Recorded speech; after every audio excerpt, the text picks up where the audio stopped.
In dribs and drabs, and obviously thank you for coming out on a cold and wintry night. We are recording it, so for those people who are not able to make it, I'm going to just hand over to Mrs. Potte, who's going to lead this evening and introduce our other staff members who are here, and I'll hand over to you. Thanks, Mrs. Potte. Thank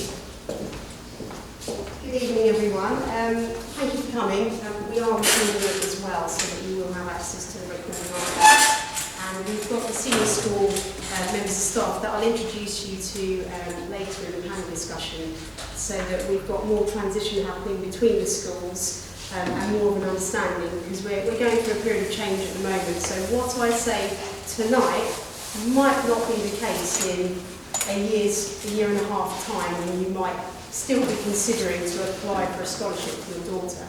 So I'm just going to give you what we do currently, but also so that you understand the process and you understand, I suppose, the reality of what is offered and the county itself. I suppose I've already told you what we're talking about, but what the offer is, the current criteria, your reality versus the reality, and I'll touch a little bit more on that. A panel discussion with our senior school specialists, and then any questions that you might have at the end. So, in terms of the scholarship itself, there are 7 sports scholarships that are on offer at Year 7 entry level. So we've got cricket, football, gymnastics, hockey, netball, skiing and tennis. I had to write them down because I always miss one. Some of you might be thinking rowing, but rowing doesn't come until later, because developmentally they row later. So they get a taster in Year 8, and then they might decide to take on rowing in Year 9, and I think it's a 6th form entry for the rowers. So that's why that's not there. If the pupil is successful with the scholarship, this scholarship is reviewed on an annual basis. So from Year 7 all the way through Year 11, it is reviewed by the head of sport, and it's just a touch base to check that they are meeting the terms and conditions, and they are meeting the expectations of what it is to hold a scholarship in the school. You'll notice there it goes to Year 11. So the scholarship is held up until Year 11, and then everyone is expected to reapply for a 6th form scholarship. Historically, it used to go on up until the end of 6th form, but what we realised is actually what pupils want in Year 7 might not always be what they want in Year 11, because their journey changes. So we allow for that and we account for that, and there's that flex in that decision making. There isn't a set number awarded, and we get this question every year, how many do they award in each sport? We don't have an answer to that. What happens each year is they see a cohort. I say we because I've been in the senior school for so long. They see a cohort, and what the heads of sport will do, they'll use their professional judgment, and they will recommend individuals for scholarship. That might be 2, it might be 1, it might be none, it might be 10. And then on a business level, those numbers are crunched to see what can finally be offered, and those decisions are down to Rebecca, the principal, and they lie with her, and then she gets back to the head of sport and the director of sport about what can be offered.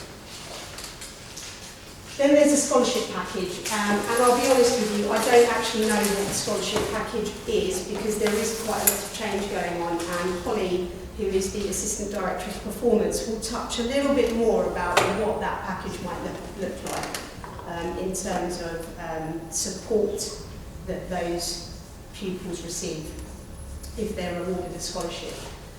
And then we have the Principal's Award. I wanted to put this in there because it's something you can't apply for, but the principal might see something in a pupil and wants to award that, to say actually that their performance was exceptional, but they're not quite scholarship standards. So we might be able to offer them something else, recognising that they could make that journey, but we still want them to come to the school. So again, that doesn't happen all the time. It's very rare, but I just wanted you to know about what the Principal's Award is. So they're just short of that entry criteria when they're assessed.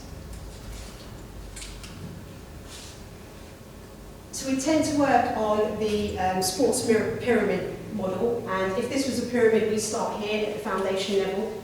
So every pupil in the girls' prep represents the school. in games afternoons fixtures. You've seen that starting to happen now, and it will happen more and more as they go through year 5 and 6. And hopefully the expectation is they train, they represent the school regularly over the course of the year. This is to help them with not just preparing for a scholarship, but also preparing to go into that transition to year 7, whether they stay with us or whether they go somewhere else. And this is at the point we start looking at their entry level and the criteria.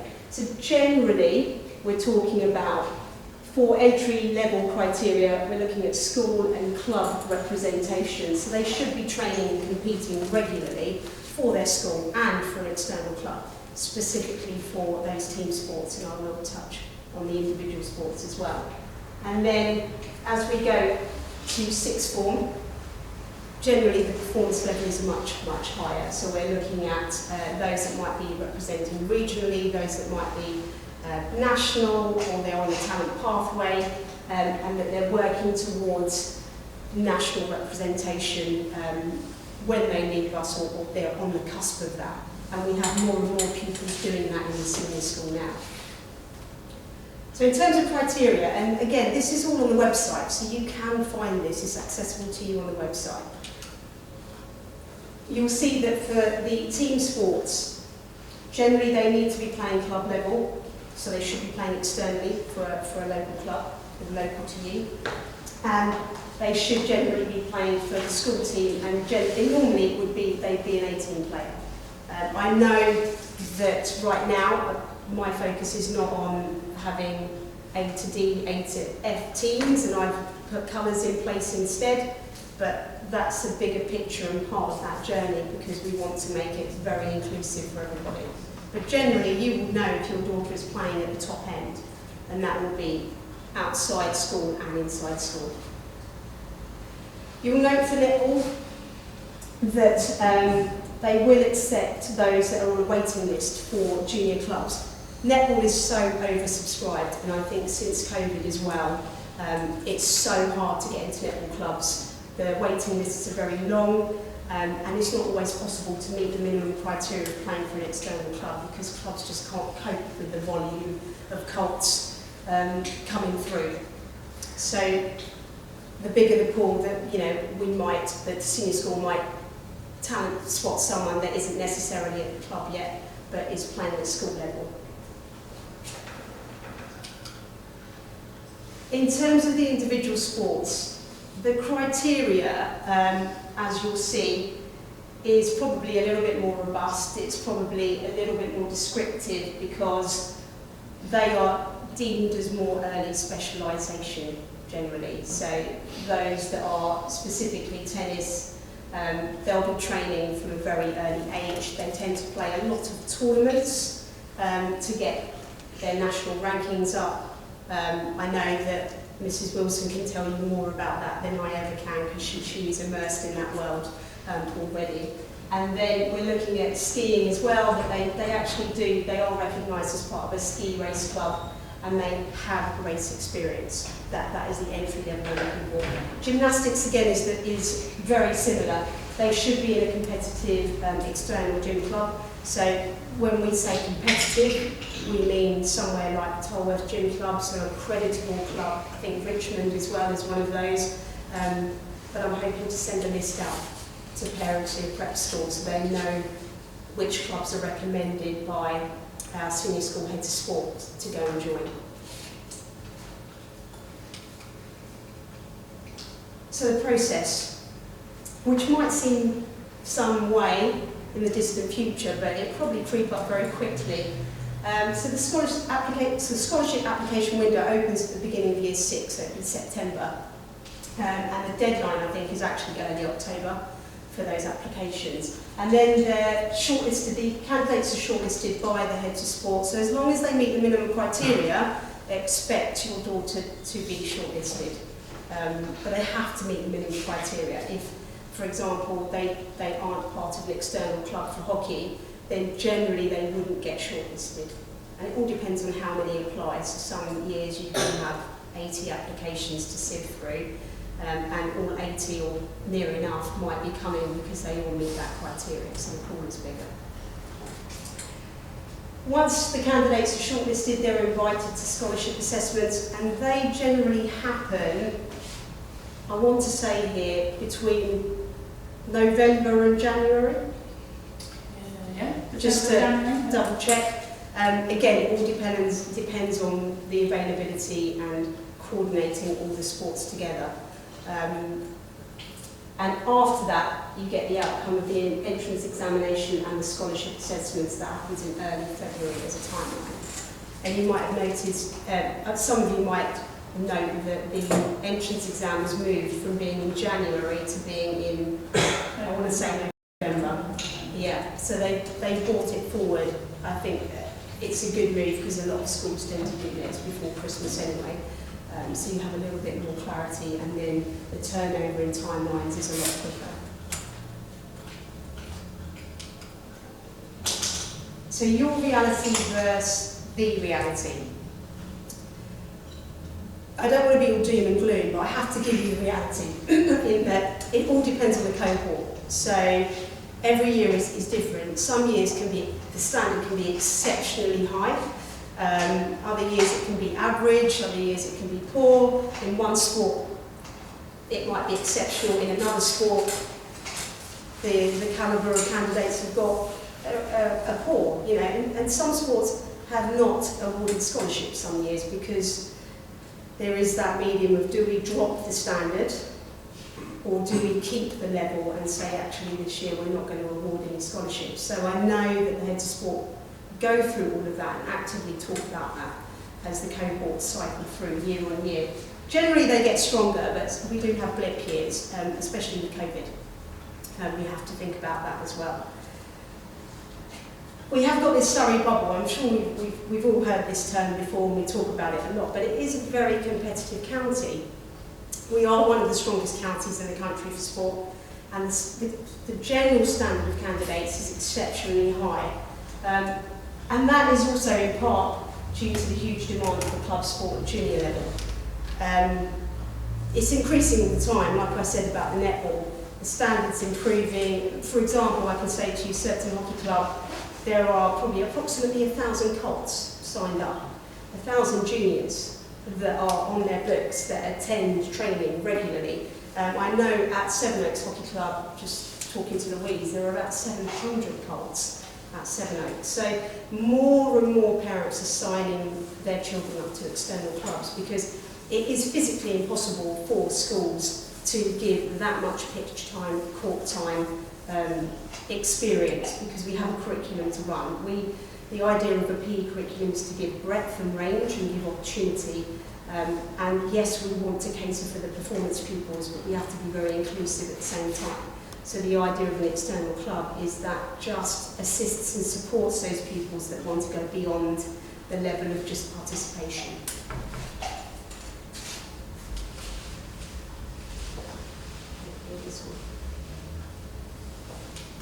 Here we go.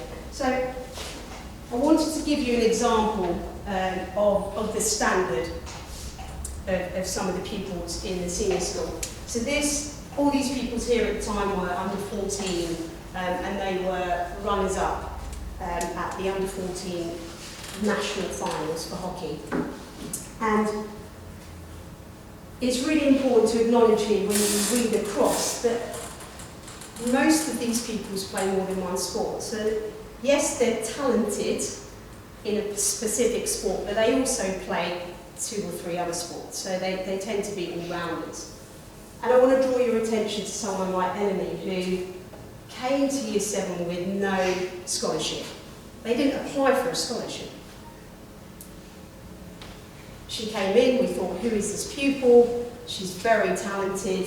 And then now in the 6th form, she's been selected was selected for England under 16, under 18, and over the summer was training with the under 23s. So what we're saying is she's still got the development. She was a performance pupil. She didn't come in and they didn't come in and actively seek a scholarship, but her journey really accelerated once she was in the senior school, and that amalgamated with the club stuff that she was doing and the school stuff, so they started to complement each other.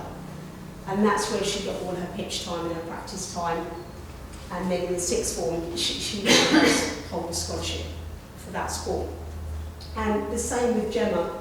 Gemma actually came over late. She actually did, I think, apply for a scholarship, was unsuccessful, but still came to the school. And her journey, again, hockey, netball, football, cricket, she could turn her hand at anything. And she was selected for Performance Centre. She plays Ladies 1/2s, which is National League at Surbiton Hockey Club, and she has trialled for England as well. So she's just on that cusp. But what the senior school did was recognise those pupils as pupils that were just under that cusp of the standard, and they were termed as performance pupils. So they got access to some of the scholarship package, so that they were invited to talks by guest speakers, they were invited on trips, and they were given a mentor as well, so they could check in with a mentor about their development and where they were going with their journey, and they also had target setting as part of that package.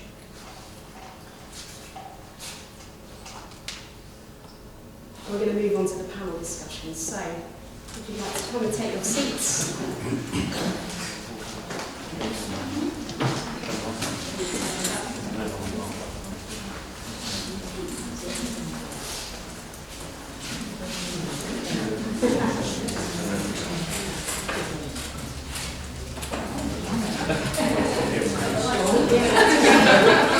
So we've got Claire, who is the Director of Sport. We've got Holly, who is the Assistant Director of Sport, Performance Focused. We've got Taryn, who is the Head of Skiing, and we've got Johnny, who is the Head of Hockey, joining us tonight. Thank you for coming tonight, because I know it's a busy time. Spring term is always busy. So Holly, what I'm going to do is I'm going to ask what I think might be the most common questions that are whirring around in your mind at the moment, and they will answer these questions. And then if there's anything we haven't answered at the end of the questions that I've set, we'll open up the floor, so they'll be even more exposed. Holly, could you tell us a little bit more about what's included in the scholarship package? Yeah, so the aims this year is to sort of make the package more valuable in terms of what we do for the kids. And rather just, I know for the parents, having the percentage off the bill is obviously enticing. But we really want to make something valuable for the children and their development. Obviously we want to attract, as we've said, like the best we can possibly attract, and by doing that we also want to offer the best we can as well and do more for them. So we're looking at how we can fit into the timetable, small group sessions. So for example, next year, the Year 6s coming in, who are a really strong year group, how we could potentially fit into the timetable that we do a small group hockey session with them, maybe at 7:30 in the morning, or after school if we can staff that, alongside a PE session with facilities, an S&C session, so strength and conditioning. We do that with the Year 7s and 8s now, but we want to make it more professional in that we would get a company in to do it, someone who's a real specialist in that field. The strength and conditioning side is going to be huge in terms of our development with them, because a lot of the clubs, they don't give it because it's amateur sport still. So strength and conditioning would be a big thing. Physical screening, so we can see their starting point, middle and end, so where they are in terms of testing, when they're growing, when they might be in pain. So for example, we get really small children come up against really big children at Year 6 scholarships, and it's working out, well, are they just good because they're really big and these guys haven't had their chance to grow? And so that sort of data is going to be really important to our decision making and how we think about it. So that's sort of the package we're looking at to start with, and there are other things that we're looking into as well, but I don't want to say anything yet just because we don't know. But those are the things that we definitely are going to start with this year. And then when we spoke about, you know, the Gemmas of the world that, you know, have gone on to actually get scholarships at Stanford University and actually probably developed better than some others that potentially had a hockey scholarship. The idea for those being that the SHS standard of scholar is exceptional, and we want all the girls that potentially say we offer 5 scholars in a sport, we want the girls that are potentially 6 to 10 or 6 to 12 or 6 to 15 that still have all that potential that we haven't actually unleashed yet. we could then offer them that package completely free for their development, but they wouldn't necessarily get money off the bill. So we're sort of like not tiering it, it's just those phases at the moment, and it's just an initial process that we're starting. But we think that would add value to the scholarships in terms of moving forward and give the girls something to really push them on. So that's where we start. That's the starting point anyway. Is that? Yeah, thank you, Holly. I'm sure there'll be more questions, but yeah, thank you. Claire, we've touched on this a little bit, but what fee remission do successful candidates get, and can this be taken away? Good question. There's no kind of set percentage off. It normally falls between 10 and 20%. Again, different years vary depending on how many we've got coming through. You know, some years that we offer, and it's like we said, it's 1 or 2 because of the standard. Other years it might be 5, 6, 7, 8. So depending on the years that come through and depending on what the quality is then that is out of my control of how much is offered, but it generally is 10 to 20%. Can it be taken off you? Not really. Obviously, like, we look at it and we review it. We understand that it's kind of a financial commitment for parents as well, so it's nothing that we would turn around and say, okay, you're no longer taking part, we're going to take it off you, because if that is the case, I feel that we probably haven't done our jobs correctly. And if we've got scholars coming through and by year 9 they're saying, I don't want to play anymore, something's gone drastically wrong.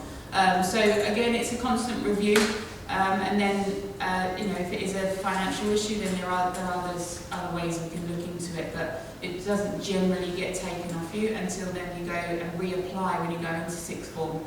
So all scholars have it up until year 11, and then a re-application again where we have to review that level and see where they're at, because again everyone moves around and does things differently. So yeah. Off that question, Yes. if you're a pupil that wasn't successful with a Year 7 scholarship, at that entry level, but then over Key Stage 3 they get stronger and stronger and they start to overtake some of the other pupils that do hold the scholarship. Yeah. What would you do in that instance? Again, we have to discuss it with Mrs. Glover. It depends on her budget. She budgets for over the 3 to 5 years, so we can't just say, right, we're going to offer you a scholarship because it might not be in the budget. So it's always up for discussion. Again, we always reflect on the movement of others. We have had situations where some of our scholars are ending up in the B teams because others have literally overtaken them, and the calibre of talent in that year is just exceptional. So it's not unknown for scholars to sometimes play in the B teams because within 6 months, a year, others have overtaken them. So again, we're not taking that scholarship off them because we obviously we saw something within them, but they might have peaked at an earlier age, plateaued a little bit, and then will peak at the top end. So its progression is very, very different with every single child that comes through. Yeah, it's a crystal ball as well sometimes. You can't predict the future. You don't know whether they want to continue that journey. Some of them change sports as well. Yeah. Do they, so like if you take the money aside, because that's not really about the kids, sure, it's like if they don't get a scholarship or they haven't applied for one, but like that girl you said, and they're showing that they're one of the most talented there, do they still get offered the same things as a scholar? Like, so all money and things aside, but the same car and the same all the additional stuff. So at least the kid, even though they're not known as a scholar, they're still getting the same thing. Yeah, so that's where we kind of looked at these packages. But even now, you know, your A-team squad will get the same treatment. Doesn't matter whether there's 2 scholars in there and there's a squad of 12. Everyone within that A-team will get the same treatment. And I think that's where we're looking at bringing in these packages of saying, okay, out of the 15 we saw there might be 3 that we want to award scholarships to. Actually, there's 7 others that we're like, we need these 10 to have depth. At the end of the day, we have to have depth, because if people, you know, our students are then dropping off and not interested or looking at other sports, by the time they're year 9, year 10, they kind of figure out their pathway. We've had, you know, netball scholars that have gone to rowing because they've just excelled in rowing once they started it. So it's nothing, we don't ever hold anyone back just because we haven't Yeah. awarded that scholarship. So that, and I think that's the main message is, if you don't get the scholarship, it doesn't mean that we don't want them, or it's not that they're not as good as others. And I think we have these conversations, don't we? They're tough conversations to have when we're looking at minor details in the now. We literally get a month to have a look at them and make a decision. We don't know when they come back in year 7. Some of them have skyrocketed, some of them are, they change so quickly, and we know that. And like, my daughter's here and she changes every month. I look at her, I think, gosh, she's nearly taller than you now. So, but they change, right? Yeah. And I understand Yeah, the development, and we see them all the time. Sorry, I know that I always make fun of things. I'm sorry, but they change, and that's what we're saying. So absolutely not. And I think that's the main message today. If your daughters aren't successful, it really doesn't mean that they're not going to succeed. Like we've seen on the screen there, some of them just absolutely skyrocket in year 10, 11. We have girls that played B team hockey in year 7, 8, and all of a sudden they've just taken off. So I think that's really reassuring, just knowing that it's not just like a scholarship, scholar packet. Yeah. It is just genuinely, it's just a title that's given to them, but actually all the kids have. Well, eventually we want to get to a stage where we do have a package that's open to everyone. Yeah. Everyone. I think that's not even just our A teams. If you're a B, C team player but you want to get good, we want to have a package, but then we'll have to buy into that rather than it being a part of our scholarship package. Yeah. So that's kind of our 3-4 year plan. But again, these things can't just happen overnight. I say 3-4 years, it might be 18 months, but we just have to get the ball rolling and get, It's also like, if you think what Sonny was saying about packages and the scholarships, when you can't really necessarily get one when you're in year 9, but what we can do is spot potential and talent and see that actually, well, that year 7 came in the C team, but as we move into, say, hockey into 11-a-side, we need 16 and we're going to nationals, well, now all of a sudden choosing the A team, and then it's sort of putting them, the package will allow us to keep people and their potential moving forward, I think. Just one point about the potential you mentioned, it's more about year 6 and onwards. What do you do now? What do you mean? In year 4, in year 5, and year 3, do you have any mechanism to look at the potential of the kid and say, come to the parent and say, look, I think X might have potential, that say, join a club, so that way we accelerate the program of the kid, versus waiting until year 6 and be, what I'm trying to say, versus being a reactive approach, be a proactive approach, because you spend more time with our kids and you see them more in the field than we do. So I'm not enjoying a club just because I think she's good. When I see her playing art once a day, versus you spending so much time with her, you probably know better if there's any proactive approach versus being a reactive approach at year 6 or year 7. I think obviously that's probably more of a question for the prep school in terms of what we're bringing through into the senior school, because we maybe take the senior school, but like from an S&C perspective, it's something that we want to bring across the board, but it isn't just going to happen overnight, because we don't, we've got to start and do things on a timeline and bring things in gradually. But what I would say is, at any point in this area, in particular, with the amount of clubs and the external influences that are around in Surrey, is that if you genuinely have a sport that your daughter is enjoying, even, not even just excelling, just enjoying, that they should join a club, because the school in itself is also very academic and is also very good at other things. And in the nature of where we're at is that actually we don't need to do a ridiculous amount of sport with them, because the positive of having the clubs is the reason why the school is doing as exceptionally well as they are, is because they're getting that external influences from other brilliant coaches. If they were just getting it from us, they probably wouldn't be as good. Having 5 or 6 other people's opinions gives a lot more to them as an all-round. Playing with the best players, and even if they're not in that top team, like it isn't a problem. It's about developing like people that are at Surbiton now who could be playing tier 4, will potentially play National League. And if you don't get them into a club, it's not about whether you think they're incredible. It's just about them enjoying the love for the sport. And if they get a scholarship, great. If they don't, they'll still benefit. But of course, as educators, we would always push them to be in a club, but you'll find that pretty much every child that applies for a scholarship, and this is where it's difficult for us to differentiate, is they all play at a club.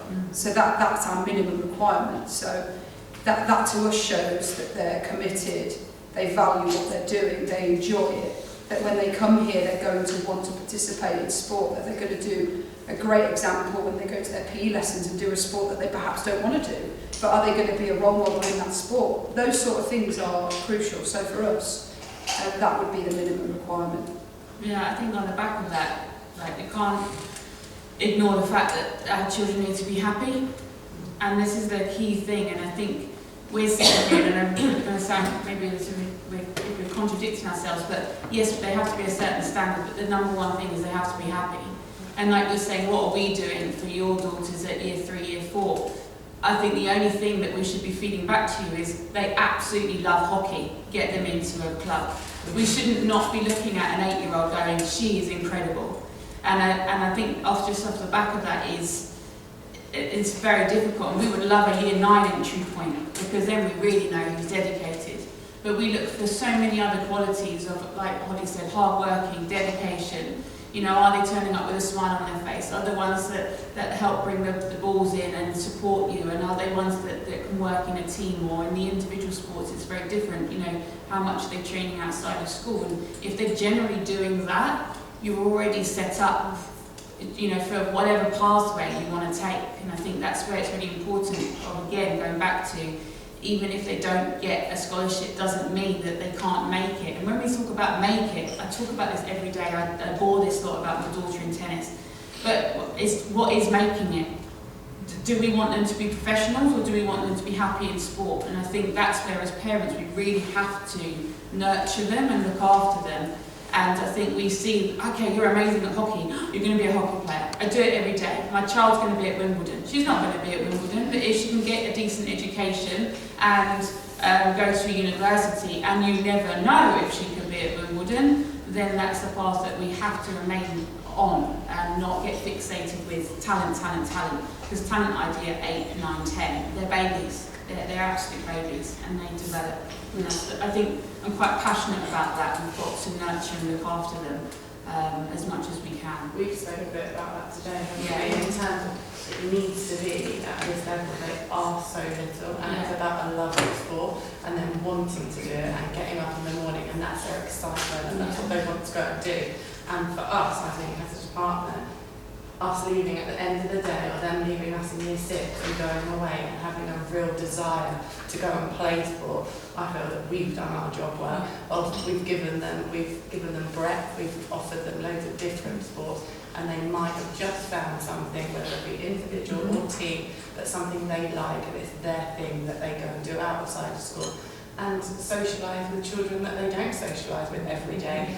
Different walks of life, it teaches them so much more than just the skill of playing sport as well, and I think that's really important of what we're trying to do. Yeah, I mean, there's so much that has been said here that I agree with, that when it's a habit, it's forming a habit. Those that come through, we can see they've got that habit. They love turning up to training. They do it outside of school. They're immersed in it because they enjoy it, not because they're made to do it. And you can see the difference. Those that are made to do it don't last.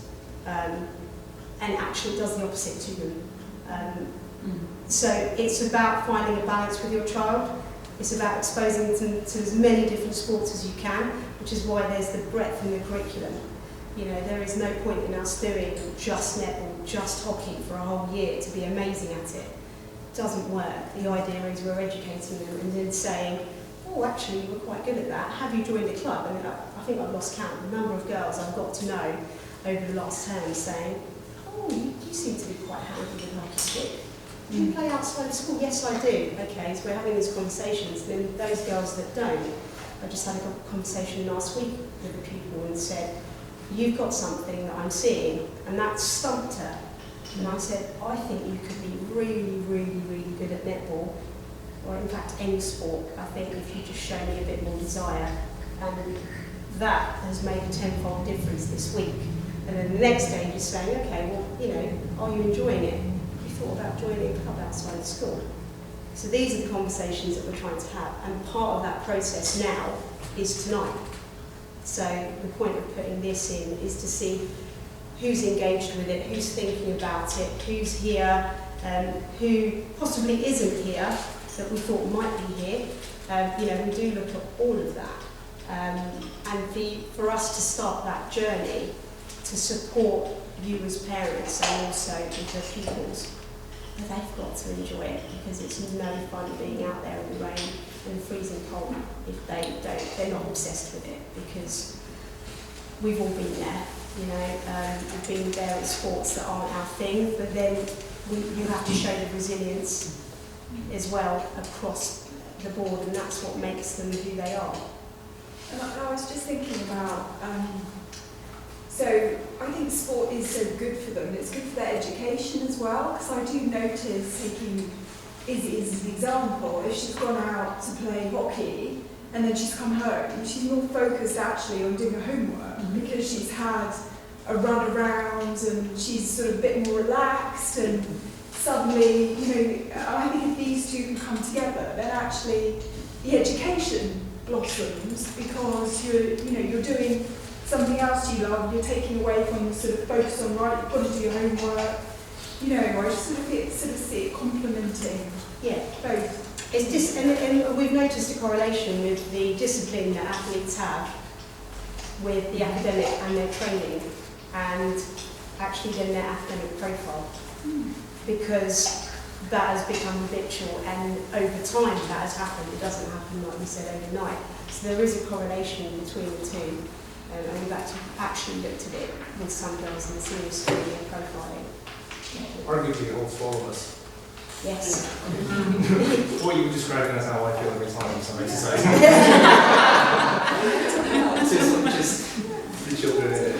And I think that's what comes back to what we were saying about our job at the prep school is for them to leave us loving exercise because they love exercising, not because they know it makes them feel good, they have fun with their friends. Yes, they enjoy competing and they like winning, but actually they also like just having a kick around or a throw or playing with dad or playing with mum. And actually we've talked a lot about this as a PE team, that we want your daughters to leave us having a good level of fitness, having tried lots of things, perhaps finding something they have a real talent for, but actually enjoying the journey and finding that it makes them a better, more well-rounded person, that they learn to win, they learn to lose. And actually, the pinnacle of that might be getting a scholarship in Year 7, but actually, they're going to get so much more from that as well. And if they get the scholarship, great, but if they don't, there's so many opportunities for them. And that's what we want to, No, I think that's really useful, and that's what you were saying before, is that in some of these sports we might not actually, I know it sounds silly because they're our daughters, but we might not know they enjoy it, because it's not often that I probably go and play cricket with Ella or something, there's certain things that I do know that she likes, but there could be other things, so it would be awesome if it doesn't need to be like they're really good at that, it's not about that, but it's just like she really enjoys it when we're doing that. It might be really useful to know those things, because I don't know about anyone else's, but she gives me nothing when she comes home. It's like good. Like good is a word that's used a lot. So it's kind of useful for the people who are doing those things with them to feed that back if we can, because it just means that we could probably focus a bit more and just go, oh, you find that really fun. And I think you're right, we've got a new team, so we're now getting to know them. Yeah. And as they go through the full cycle of school, I noticed someone today and I'm like, what a really good gymnast. It was out on the climbing frame because I was on duty. Yeah. And I said, do you do gymnastics by any chance outside of school? Yes, I go to Tolworth. And then we had a bit more of a chat, and I came upstairs and went, so-and-so, gymnastics.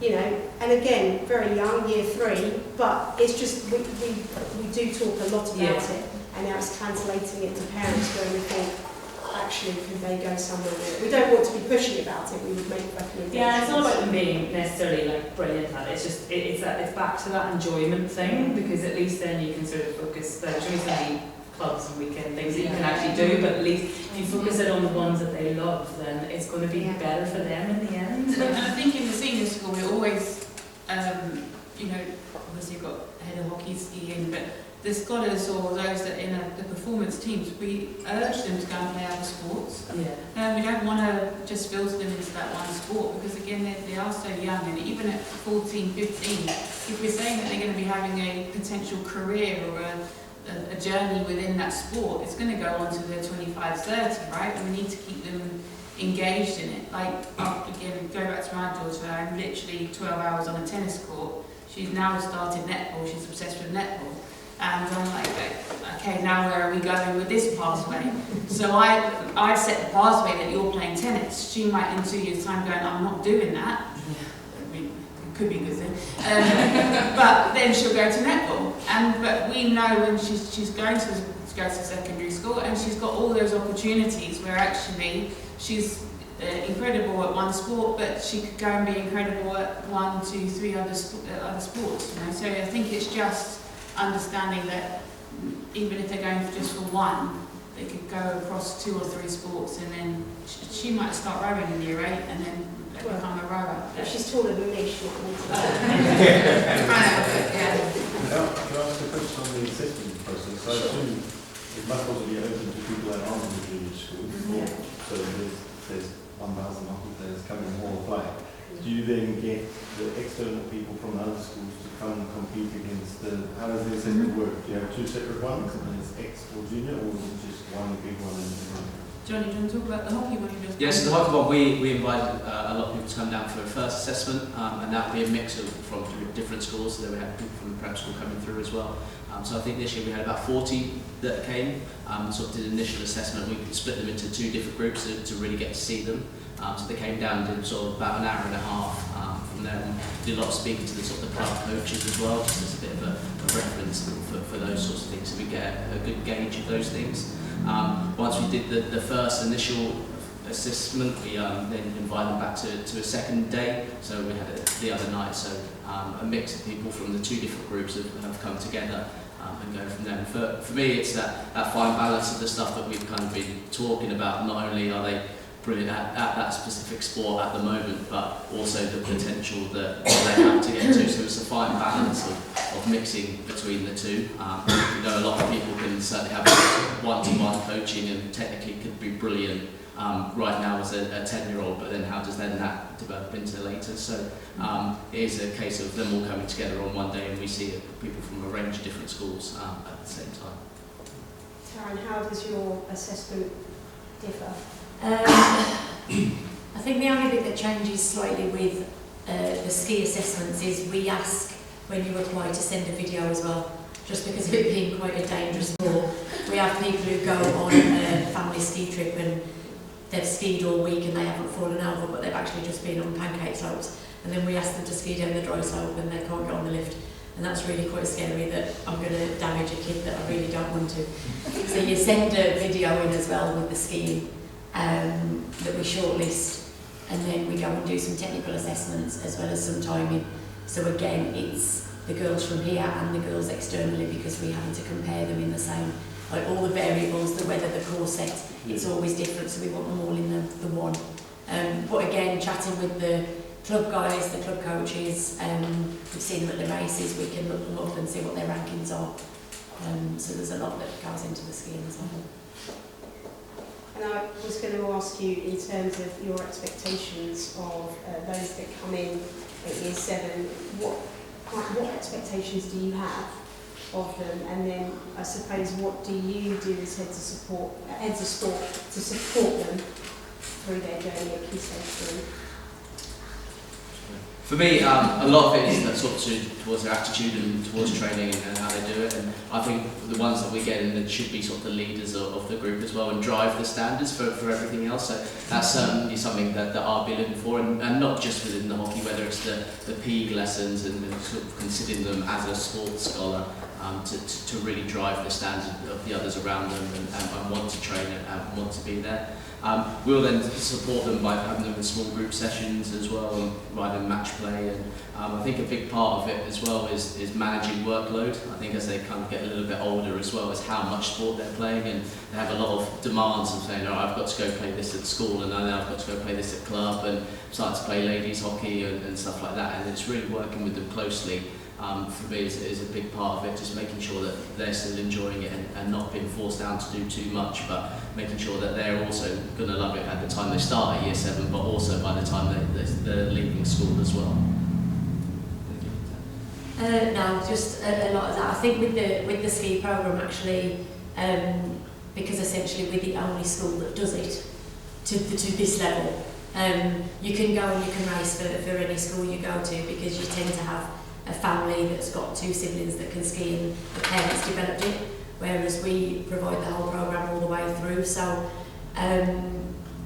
it's actually bigger when you're not in the performance squad, because they can learn to ski still at senior school as they do here, and then we've got the development of, they've been on a lot of family holidays and actually would quite like to do some racing now because they're competent skiers, so we can develop them as racers. They get good enough as racers but don't actually want to join another club because of how much time it takes up, but they can still race for school, so that we train racers to race at schools races, and then you've got that little triangle at the top, which are my performance guys and my scholarship guys that are literally just doing that. So we support that all the way through. Then expectations wise change by the level, but as long again as they want to be there, they're enjoying it and they're committing to it, because it's quite cold and horrible when you're out there, and expensive unfortunately. So it's more that they want to do it, and it's not just somewhere to go for as an after school club. It's a bit too hard for that. But yeah. Thank you. Are there any other questions?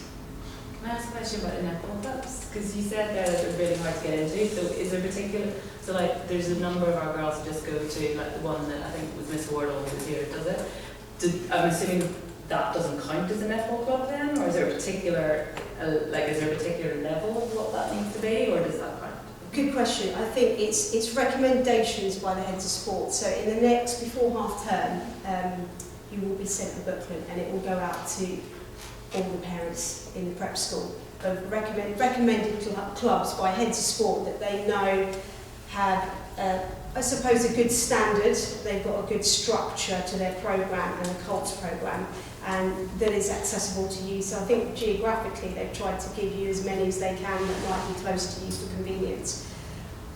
And we would recommend you go and click on the link and just find out a little bit more about the club, because they are creditable clubs. They are clubs that we know work, that we know that they've got a sound structure, good coaches, and they will help with overall development. So that's what we say. We're not saying one club over the other is better, but these are the clubs we would recommend. Yeah, I suppose just knowing that it's like, if there's a criteria and they're not, and that club's not in it, then it's kind of knowing sooner. I guess also looking for a pathway of a club that's offering opportunities and sort of building up towards that competition level. That they might not be offering games when they're in year 4, but the club is moving towards year 5 and 6 and they're playing weekend games. Quite a lot of year 5s at the minute are at Richmond. Yeah, so you've got Downsend, Richmond. So they're sort of clubs that are just sort of pushing on and playing weekly matches on a sort of Saturday or Sunday. We don't choose players on what clubs they go to. No, but it's just that they wouldn't be possible to get in through the criteria if it's not. It depends. There's always an outlier, and there's always. But we don't look at clubs, and we look at commitment and the fact that ultimately the best kid could be at the club that loses every week. It doesn't mean anything. It just means that their mum lives closer to that club, and that's where it's feasible for her to do swimming, basketball, and all these other things at the same time. So we can't judge it on that. This was just, it was so easy to get into the netball club that's what's making it. It was the common thing, and the fact that all of our kids got in quite easily. And I was like, maybe I just thought they were good. If I go back to the criteria, you'll notice with the netball as well that there isn't, it doesn't specifically state playing at 18 standard, because those that are at senior school, generally everyone is immersed in the circuit, everyone knows everybody, and everyone knows the state of play, especially with the fallout of COVID and the pandemic and recovery, and how we recover not just as schools but as clubs to make sure that they are still going to get that physical development. So we have, or the senior school has accounted for that as well. And again, a lot of the heads of sports tend to go out to clubs and tournaments and see these candidates in their natural environment, because assessment day can be, it's nerve-wracking.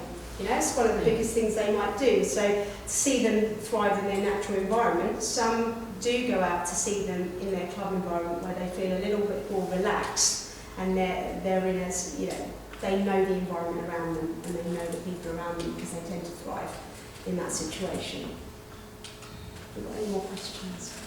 Just why these 7 sports, not any other sports?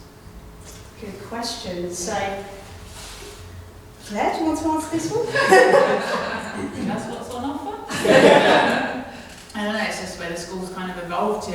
I think we've obviously got to be realistic with the facilities that we've got and the capacity of what our department can offer. I know there's other sports that are often brought to the table. Do we do swimming? When we're introducing rugby, I've been asked about basketball. If we want to do rugby, we need more pitches. If we want to do a swimming pool, we need a regular pool and a whole new swimming team. Nothing's off the cards, but it's not just as easy just to turn around and say, right, we're going to introduce swimming next year, because, you know, we don't want to introduce a sport that's just going to be done at participation level. We want to introduce a sport, if it's at a scholarship level, where it can be delivered at that level that we need to compete across the country, because that's what we do, right? We don't just compete in the county, we're across the country, and we produce international players as well. So if we're going to do something, I would make sure that we've got the resources to do it. And at the moment, we've got to be realistic. We don't have endless amount of facilities, endless amount of grounds. We're a large school sharing, it's 3 schools sharing one site. So at the moment, this is what we're sticking with, but there's, you know, we can review it, and we will review it. You know, we have to see who's coming through and what the demand is. So nothing's off the cards, but I think we just have to be realistic with what we've got. And at the moment, what we've got is working, so I'm happy with it. Yes. Yeah. But it's true. You know, we know there's a demand for swimming. I have had so many questions about rugby, but then I can't introduce rugby, because how, if we do another game sport, who takes the knock-on effect? Hockey, netball, football. You know, we tend to have the same girls competing in the same sports. It is what it is. We can't stretch them. Yeah, we can't stretch them any further. Who's going to deliver it? We're not going to get trained up in delivering rugby, because then you're going to say, well, we don't have a performance team. So yeah, it's just being realistic. You know, I'm a realist.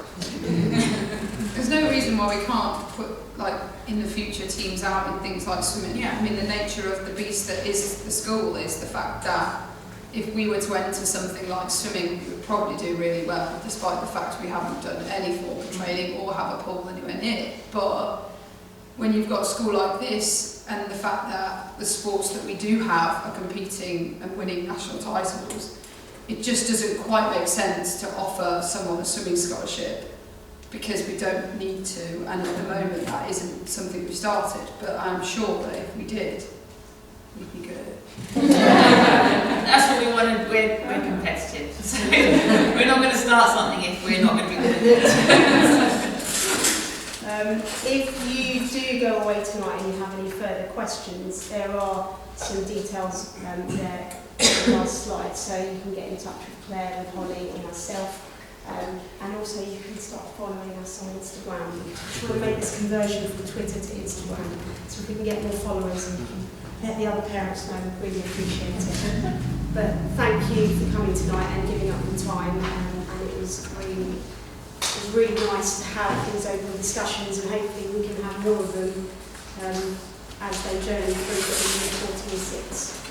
So the list of those clubs, the outside clubs, will be available at the end. So I'm hoping towards the end of half term, because we're just getting the graphics team sorting the infographic. Just the list is fine. It's not look good. We have to make sure we It needs a picture. Have a picture on it. I want to say a big thank you to Sunny, big thank you to our colleagues at the senior school. And I think what, you know, from me, for someone, you know, being the head here but being very to myself, that I want to kind of explain to you how lucky your girls are to be at a school that absolutely wants them to love sport. And I was really inspired listening to you talk, because actually that's what it's all about. We want your girls to love sport, to, yes, love competing. If they go on to represent England, that's fantastic. But actually we want girls who are still getting their old bones on a hockey pitch at my age and loving, you know, all those relationships they make with people they meet along the way. And actually all the research that shows that girls that play sport, how much better they do in life, and how they are able to, much more likely to be a CEO of a company, much more likely, and actually that's what it's about. And actually to listen to you talk and to think how lucky these girls are to be going through this pathway where the love of sport and the love of exercise, the love of teamwork, and how looking at your daughter as a whole individual is so important, particularly with girls' sport that can be so damaging if it's not led in the right way, and actually can give your daughters every sort of hang-up possible. And in a world where everything is on the visuals and what we're achieving and being compared, for your girls to be in an environment where the whole of them is looked after and making sure that they're really supported through that journey. You know, I feel very lucky that all our girls are going onto this pathway, and the sports scholarship is just a really small part of that. You know, actually, there's so much more out there for them. So thank you very much. And as Mr. Potte said, if you have any questions, please do let us know. And that, you know, that's very much what we're about. You know, have those conversations with us. If you have any questions, please do ask us, and we can help you. And hopefully your girls will be, you know, continuing this year after year. And we look forward to kind of working with them moving forward. So thank you, everybody. Thank you.